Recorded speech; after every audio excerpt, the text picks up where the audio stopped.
मैं सनी डीजे अंबेडकर नगर वाला। बिल में घुस गए क्या?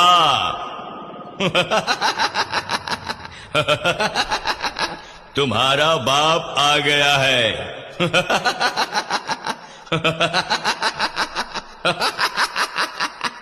कहाँ गए वो कुत्ते जो कहते थे कि मैं किंग ऑफ फलाने हूँ? कहाँ गया वो चिलगोजर जो कहता था मैं सुल्तान ऑफ ठिकाने हूँ? सबके सब अपने बिल में घुस गए क्या? वैसे शेर को आता दे, कुत्ते अक्सर अपने आशियाने में घुस जाते हैं। डीजे सनी कटरिया इल्तिफातगंज।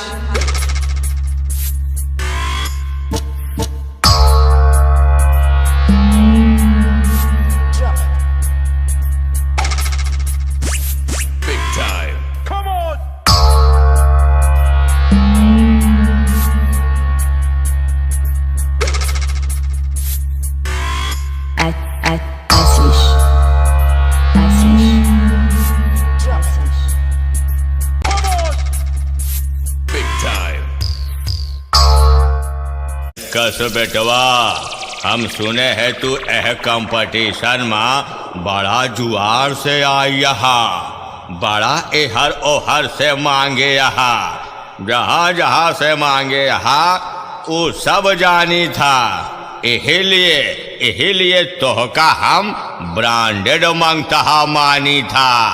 ब्रांडेड ना, अरे मंगनी के डब्बा पे इतना गुमान, हाँ इतना गुमान, जब आपन भजौब्या तो कितना गुमान बोला मंगता।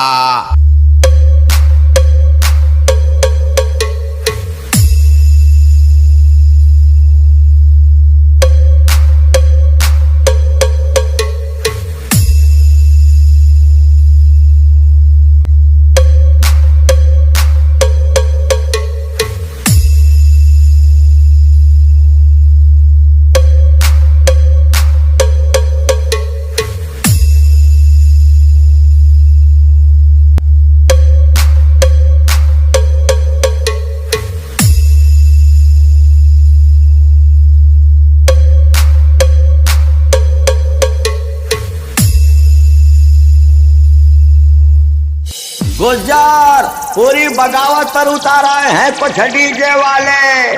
और जानते हो सरदार, गांव वालों ने शेर का शिकार करने के लिए कौन सा जाल बिछाया है लोमड़ियों ने? मेला सरदार, मेला। गांव वालों ने डीजे अंबेडकर नगर वाला पटिशन करने के लिए इल्फातगंज बाजार में मेला लगवाया है। मेला लगवाएंगे वो लोग। इल्फातगंज बाजार में फिर से मेला लगेगा। बता दो उन कुत्तों को, इस मेले में भी शेर उनको अकेला मिलेगा। Sound check.